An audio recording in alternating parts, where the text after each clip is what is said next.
దండెత్తిరా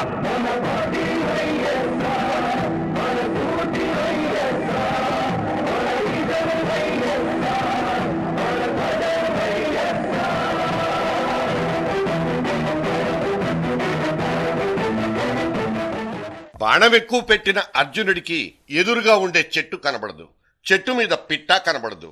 పిట్టకున్న కన్నొక్కటే అతగాడి లక్ష్యం. Gun shot కొడితే కూలిపోవాలంతే.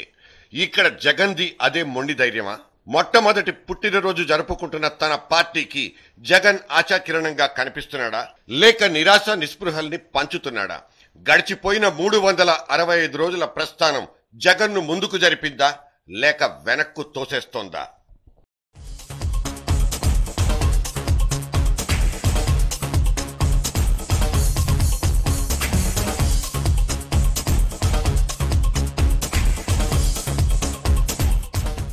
రాష్ట్రంలో సమస్య పుట్టడమే ఆలస్యం.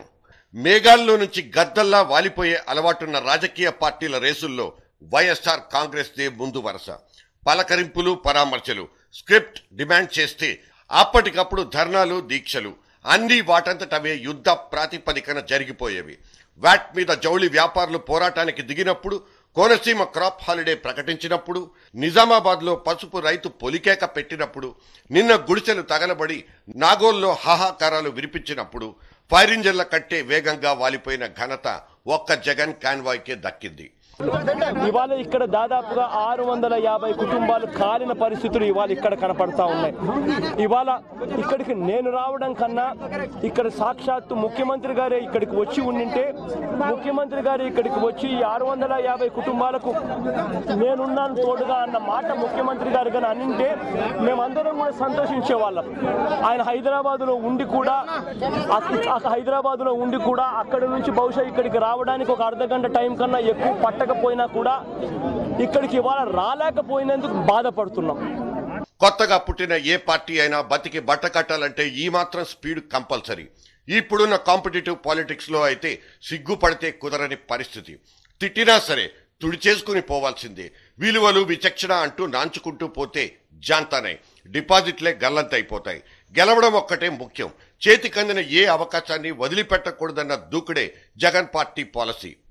ఆ విధంగా ముందుకెళ్లబట్టే చంద్రబాబు ఉరఫ్ 30 years ఇండస్ట్రీని ఇబ్బంది పెట్టగలుగుతున్నాడా? ఆ బాటకొస్తే జగన్ పార్టీకున్నవన్నీ బాలారిష్టాలు మాత్రమే. మిగతా ఏ పార్టీకి లేవనే చెప్పొచ్చు. తట్టుకుని నిలబడ్డానికి, గుండె నిబ్బరం చేసుకోవడానికి బోలెడన్ని అవమానాలు, అగ్ని పరీక్షలు. ఒక్క నాన్న మిగిల్చి వెళ్లిన అభిమాన జనం నుంచి తప్పిస్తే వేరే ఏ వైపు నుంచి జగన్కు పాజిటివ్ పవనాలు దక్కినట్లు దాఖలాలే లేవు. సిబిఐ దర్యాప్తులు, సూటిపోటి మాటలు, సూదంటు రాళ్లు అన్నీ గుబులు రేపేవి, గుండెల్లో గుచ్చుకునేవే. ఇదంతా లాంగ్ ఇగోలో తాను చేసుకున్న స్వయం కృతాపరాధమే కావచ్చు. కానీ ఇక్కడ మాట్లాడుతోంది అతనికి ఎదురవుతున్న సవాళ్ల గురించి మాత్రమే. కొత్త పార్టీ పెట్టేదాకా ప్రసవ వేదన పడ్డ ఎన్టీఆర్, చిరంజీవి ఎట్సెట్రా సూపర్ పవర్లంతా గోదాలో దిగిన తర్వాత తేలిగ్గానే ఈత నేర్చేసుకున్న వాళ్లే. సాధారణ ఎన్నికలకు 3 సంవత్సరాలకు ముందే ఒక పార్టీ పెట్టాల్సి రావడం జగన్కొచ్చిన ఇంకో కష్టం. ఉన్న ఉనికిని 2014 దాకా కాపాడుకోవడం, సానుభూతి చచ్చిపోకుండా చూసుకోవడం జగన్ భుజం మీదున్న బాధ్యతలు. ఓదార్పు యాత్ర అనేది జగన్ పార్టీకి జన్మతహా దొరికిన రాజకీయ అవకాశం. ఒక జిల్లా నుంచి ఇంకో జిల్లాకు అలుపు సొలుపు లేకుండా లాంగ్ జంప్ చేసుకుంటున్న జగన్ నాన్న జ్ఞాపకాల్ని ఏకరువు పెట్టడంతోనే ఆగిపోలేదు. అడపాదడపా ఏడుపులు ఏడవాల్సి వచ్చింది.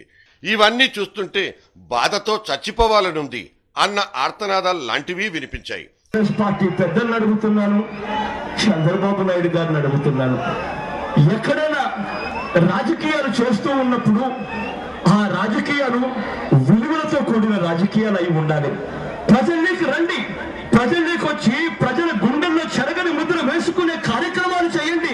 చేసి ప్రజల మన్ననలు పొంది రాజకీయాలు చేయండి. కానీ ఈ మాదిరిగా ఒక పార్టీ ఉండకూడదు, ఈ మాదిరిగా ఒక మనిషి ఉండకూడదు అని చెప్పి నీచమైన రాజకీయాలు చేసే బదులు ఆ మనిషిని కాల్చి చంపేసేయకూడదా అని చెప్పి నేను ఇవాళ అడుగుతున్నాను ఈ కాంగ్రెస్ పార్టీ. దీనికి జనం మచ్చికయ్యారా లేదా అన్నది పక్కన పెడితే ఈ ప్రయోగాలన్నీ ఆ పార్టీకి మాత్రం ప్రయోజనాలే చేకూర్చాయా అన్నదే ముఖ్యం. జనం అంటే సెంటిమెంటు వాసనకే కరిగిపోయే మంచు ముక్కలు లాంటి వాళ్ళు. అందుకే ఈజీగా పడిపోతారు. జగన్ను నడిపిస్తున్న ఏకైక నమ్మకము అదే కావచ్చు.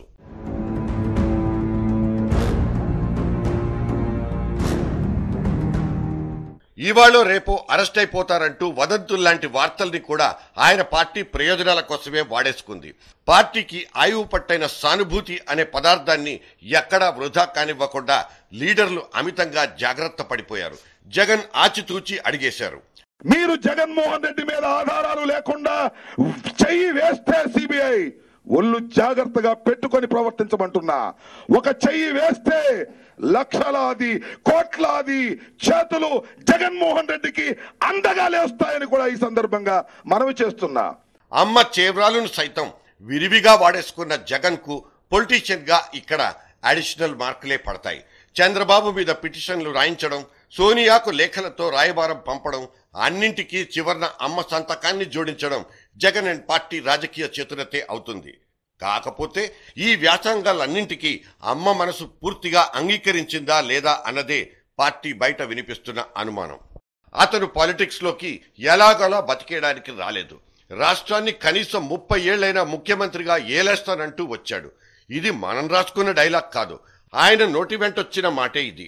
సో ఈ మాత్రం దూకుడు లేకపోతే సక్సెస్ దొరకదని ఫిక్స్ అయిపోయాడేమో జగన్. జగన్ గాని, జగన్ పత్రిక గాని, జగన్ పార్టీ గాని ప్రతి వ్యాఖ్యానంలోనూ గాడి తప్పుతున్నట్లే కనిపిస్తుంది. గాడి తప్పిన వ్యవస్థలో అపసవ్యమైన పోకడలతో బతికేస్తున్న జనం అనబడే ఓటర్లని ఆకట్టుకోవాలంటే అదే పద్ధతి అవసరమని జగన్ లాంటి కొత్త జనరేషన్ పొలిటీషియన్లు కూడా భావించేయడం ఒక దురదృష్టం. జనాల్ని ఏడిపించేది రాజకీయులే, వాళ్లను ఓదార్చేది రాజకీయమే. వెరసి జగన్ పార్టీ కూడా కొత్త సీసాలో పాత సారనే. చీప్ లిక్కర్, దీనికి కిక్ ఎక్కువ గురు.